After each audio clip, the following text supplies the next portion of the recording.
I don't understand. What happened to gas prices? 2 weeks ago, gas was $2, and today gas is $4.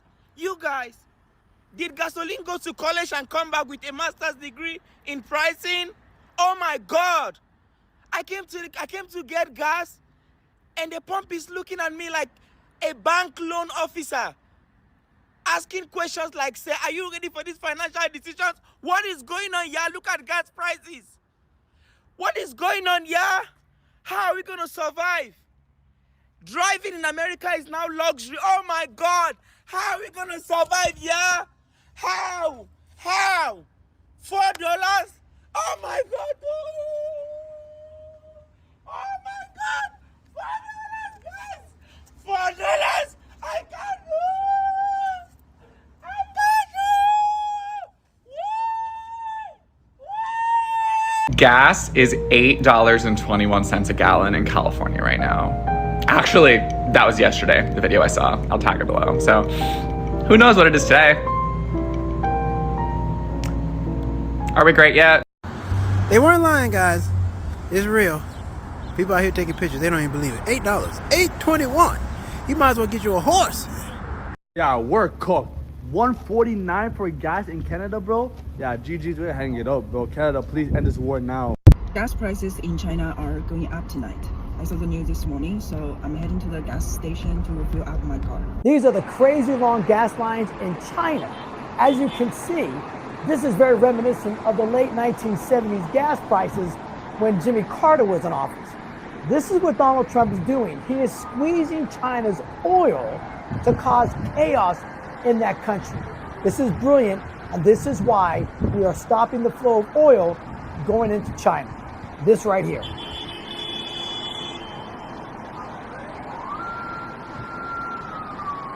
God, can you imagine? It's not even that bad in Florida when the hurricanes start coming. Y'all done raised fuel prices up! Fuel prices is up! I just got back into the business, and y'all done raised the freaking fuel prices up! Y'all done raised the prices up $5 a gallon for fuel? Are y'all crazy? Are y'all crazy? What is going on? What is going on? I'm tired of this. I'm tired. I just got back into trucking, and y'all done raised the fuel prices so high? Are y'all crazy? This shit don't make no sense. This don't make no fucking sense. I'm pissed. I'm pissed, and I'm going off for all of y'all. It's all of y'all fault. Dang. Like, y'all see this sign? This sign says $4.99 a gallon. This is what trucking has come to? Shit! Trump has screwed up, and he has screwed up for everyone, not just America alone, not just black folks alone, not just MAGA alone, but the entire part of the world that you're seeing. Even Africans, they're speaking about it. Someone who really promised to do something great for his country and also for the rest of the world. He promised to, emphasize on peace and end wars. But look what has happened. Now, I want us to dive into these videos. Of course, it's heartbreaking when you really expect so much from someone and then he does something opposite of what you wanted. Let's dive into the videos, and do share the video, do like the video, and also subscribe to the channel if this is your first time here. You wanted to go somewhere expensive? Surprise! Man, this war better end fast. We got motherfuckers putting 62 cents of gas in their tank. Times are getting tough, Trump. We gotta end that war. Come on, dude. Bro went from one block to the next block. We are so cooked. Gasoline will soon be $5 a gallon. They could also bring down our country. Gas prices are going to destroy this country. Inflation is the worst it's been in 40 years. Gas prices are up 50%. Those were comments from Donald Trump over the years as he warned that rising gas prices were a sign of failed leadership in the White House. Now, in 2026, Trump is back in office and gas prices are rising again. Oil prices briefly surged as the Iran war threatened global supply routes like the Strait of Hormuz. But within about a day, prices dropped sharply as markets bet the conflict could ease. Still, oil prices are well above what they were at the start of the war, and prices at the pump are significantly higher than they were just a few weeks ago. For years, Trump has argued that presidents are responsible for what Americans pay at the pump. People are outraged. The fact is, we have nobody in the White House to protect us. This could bring down Obama, but unfortunately, it could also bring down our country. Gasoline and fuel and oil, that's really the lifeblood of the country. That's what we need to work. Trump didn't make the comment once. He warned again and again that rising gas prices were a sign of failed leadership in Washington. Rising gas prices will absolutely kill any movement in the economy. Now, with oil prices climbing as the war involving Iran rattles global energy markets, Trump is responding this way. Short-term oil prices will drop rapidly when the destruction of the Iran nuclear threat is over. It is a very small price to pay for the U.S. and world safety and peace. Only fools would think differently. President DJT. For more than a decade, Trump argued that the price at the pump was a measure of presidential leadership. Now, that debate is unfolding again, except it's during his presidency. Reach for comment, a White House spokesperson told CNN, President Trump has been clear these are short-term disruptions and that Americans will see oil and gas prices drop rapidly again once the necessary objectives of Operation Epic Fury have been achieved and the regime's capabilities are neutralized. So Iran's saying their plan is to make oil hit $200 a barrel. Do you have any idea the disaster that will happen to the world's economy if oil hits $200 a barrel? Because oil is not just gas in your car. Granted, gas in your car will go up too, and so will the transportation of all goods, but that's not even just it. All fertilizer today is made with oil. Fertilizer that we use to grow our foods is made out of oil. The plastics that you use for everything are made out of oil. So your cell phone, your car, your everything is going to go up in price. If oil hits $200 a barrel, it will collapse the entire world's economy, worse than the Great Depression ever hit to. $200 a barrel for oil is so insane that I don't know what will happen to the entire economy.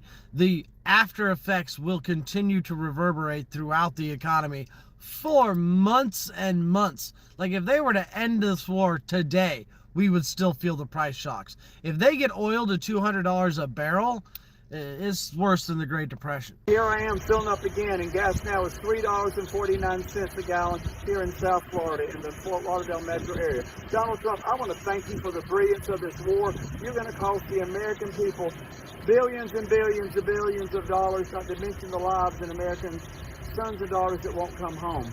375 million gallons of gas are sold daily, and this increase is going to cost us billions more.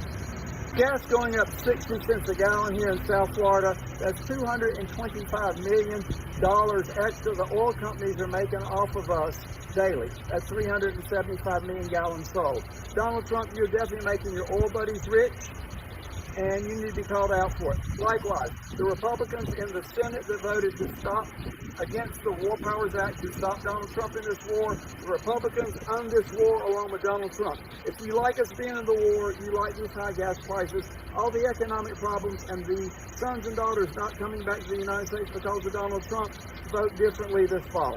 You know who to blame. Donald Trump and the Republicans. This is their war. This for my Democrats, my MAGAs, my crazies, my cougars, and the burned out liberals. Let me know what you think. You like paying this? I sure don't. It's expensive and a waste of our money. That was unnecessary. See today, now gas is $3.49 in South Florida, jumped 20 more cents a gallon. And today, thank you, Donald Trump, since you've done this war with Iran, gas has gone up almost 60 cents a gallon. Thank you, thank you, thank you. We really appreciate that. Rest assured to the American people, the recent increase in oil and gas prices is temporary, and this operation will result in lower gas prices in the long term. You know, that's really weird because your own Department of Energy put out a report today that said gas prices, even by the end of 2027, wouldn't return back to where they were just a couple of weeks ago.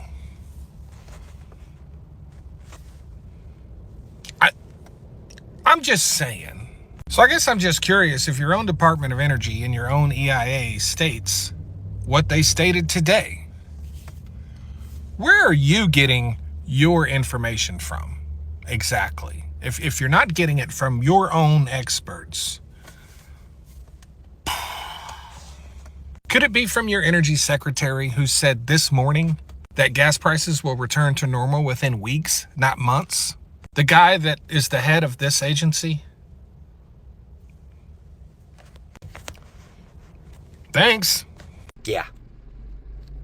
I hope you guys are ready. Gas in my area has risen about 30 cents in the last 4 days. And these prices could have been avoided had Congress simply voted to restrict the war powers of the president. But they didn't. So we can thank Congress for the high prices. We can thank Donald Trump for the high prices. And it's all because they decided they wanted to go to war. Yeah. So buckle up, folks. I think the cost of living in Canada has become unaffordable. The Canadian dollar's at, like, what, 72 cents? What are we at? It shouldn't be like this. How are you feeling about the gas prices rising? Not so good. Just bought a car, so I don't really like that they're going up and they're really expensive as of right now. It's just kind of sad as well why it's going up, if you know the reasons for it. Well, it's inevitable. We have all the gas we need in this country, so it could be cheaper, but it's just the way the system's set up. So kind of ridiculous. Working for a HVAC company, we do a lot of driving, so averaging right now we're about $400 a week. And how is it affecting your budget? Like, the budgeting is not great. it's really expensive. It's tough, right? Like, we're not making enough money to cover the cost for gas. it would definitely be a better idea for people to use public transit now, I think, but just have to wait it out and see what happens. Are you hopeful that the prices are going to get better? Well, they have to get better. They can't stay the way they are. There's a lot of shift in this world, and this is obviously the reflection of it. The one thing that President Trump has consistently pointed to that he says proves that his economy is the best in American history is gas prices. But now we are seeing those gas prices soar because of this war with Iran, and Trump has completely changed his tune. When asked about these rising prices, Trump told Reuters, "I don't have any concern about it." And then he went on to say, they'll drop very rapidly when this is over, and if they rise, they rise. But this is far more important than having gasoline prices go up a little bit. Now, the problem is Trump keeps giving us a different timeline for when this thing with Iran is going to be over and those gas prices will rapidly go back down. Initially, he said this war with Iran would be over in a few days. Then he said a few weeks. Then he said 4 to 6 weeks. Then he said a month. And now, just recently, he said we'll be there as long as it takes. In fact, today, the president said this won't be over until there's unconditional surrender from Iran. Look, that could take a very long time. And in the meantime, Iran has effectively shut down the Strait of Hormuz, which transports about 20% of the global oil supply. How? Because Iran has said that any tanker that bears the flag of the United States or Israel or Europe will be targeted by missile strikes. So to get the energy flowing again, President Trump has offered U.S. military escorts through the strait for those oil tankers, though those haven't started just yet. And besides that, a lot of the global oil supply comes from the Middle East, which, of course, all those countries have basically been dragged into this war too. So what's that doing? This is what it's doing. This is a chart that tracks the oil prices per barrel in the United States. This is the price per barrel right before the strikes began. This is how they jumped right after the strikes began. And this is the price per barrel today. It's been hovering around $90, $91. That is a 37% increase in the price for a barrel of oil in just a week. And that's translating to the price you pay at the gas pump. According to AAA, the national average for a gallon of regular today is $3.32. That is 34 cents higher than it was last week and 7 cents higher than just yesterday. Now, Trump lies all the time, and all the time, Trump lies. And the reason is why I say this one is we've seen him on several, media talking about how he has ended war. And if you look at, the wars that, he has ended and, comparing that war with this one, the one he has started has a lot of impact, much, greater than the ones he has ended ever since he stepped into office.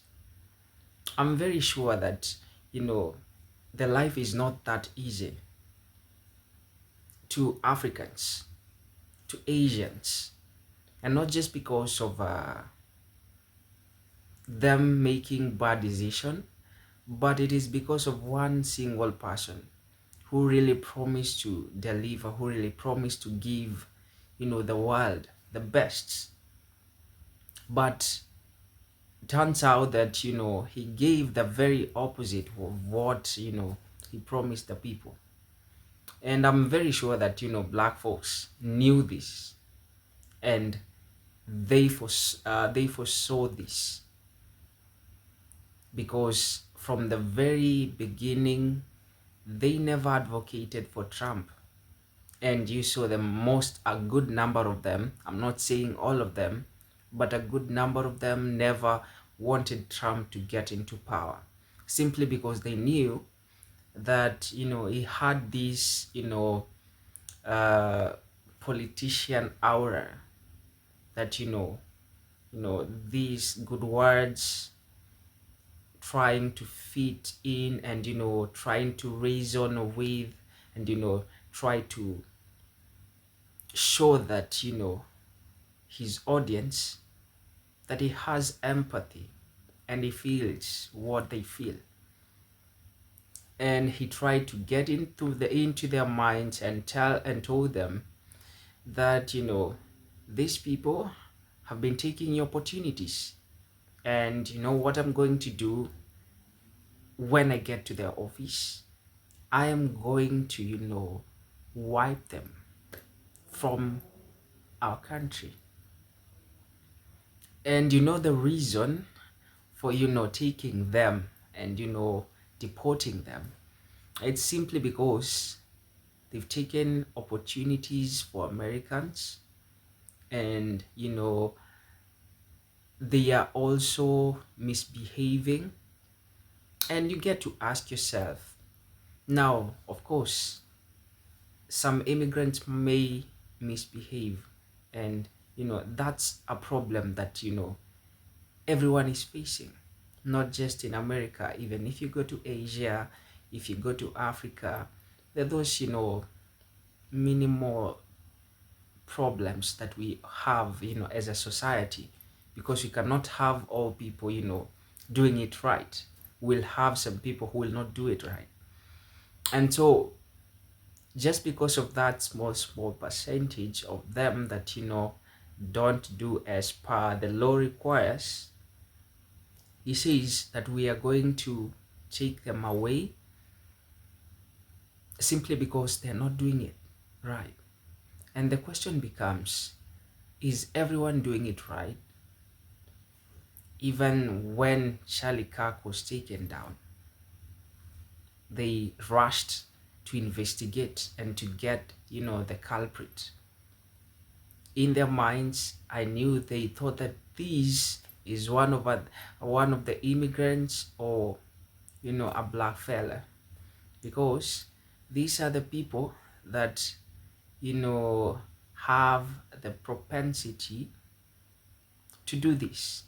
They have that tendency of doing it this. But they get surprised that it's one of their own that has done this. And so I understand that we have a problem, in the society, but, branding a given community to a name, we always have these problems. And so you cannot brand, a given problem and say this problem, is always caused by a particular group of people, simply because of how they look like or where they're coming from. And so he said, I am coming to take them away. And he went ahead, and guess who felt it? Is that typical American person, black, white. They felt it because some of these people were really working so hard in those farms. They were working hard in the stalls. And so he's surprised that, hey, we are not having workers. What are we going to do? Then he brings them back and says they are coming, in the right manner. Now, leave alone that. Now, let's come to the part of war. he promised that he was going to change everything, that he was going to end the wars. He even warned Americans on voting for Kamala, saying that she was going to start all these wars that will, jeopardize the American dollar, the American economy, and, put the lives of many Americans at risk. Right now, as you are speaking, the lives of many, not just Americans. No, it's not Americans. The life of many people are at risk. The living costs, not just in America, but in other parts, is rising. Everyone is being affected by this war, or let me not say the war, but this simple decision that Trump could have done, but he failed to do it simply because he's that guy who you must feel that he's in control. And I'm just hoping that things don't escalate to lead us to that world war. I'm hoping that, things will get better soon. But I'm very sure many people who voted for him, they're not happy. Some of them, they felt betrayed because he said he was going to make America great. How do you make America great? By, by putting the American economy at risk, by putting Americans at risk, and, to add on top other people at risk, because this war, tries to capture, and also include some special characters in. It tries to drag other nations. And so this means danger, not to Americans alone, but to human race. What do you think about this? Personally, I feel like there could be decisions that, could be settled, and we have a peaceful life, an easy life where, things are not that hard as they are right now. Now, this is just the beginning of it. You're saying the war has not yet, escalated that much, but life is becoming hard. Life is not the same. So you ask yourself, what happens then if now it exceeds where it is right now? This question, I throw it to the people who voted for the president. Are they happy right now that he has done this and he has caused all of this? Of course, they wanted America to be great. Are they happy now America is great? Now America is causing war. Now America is, rising the living standards of many, and, the cost of living. I mean, are they happy right now? I'm hoping that they are satisfied with the decision that they made, not listening to black folks, not listening to other, people who try to talk to them and, try to reason with them and show them the right path to follow. Drop it in the comment section. I would like to get to hear your thoughts, your views concerning this in the comment section. Like the video, share the content, subscribe to the channel, especially if this was your first time here. I'm really hoping to see you in the next session, but until then, Take care of yourselves. Goodbye, folks.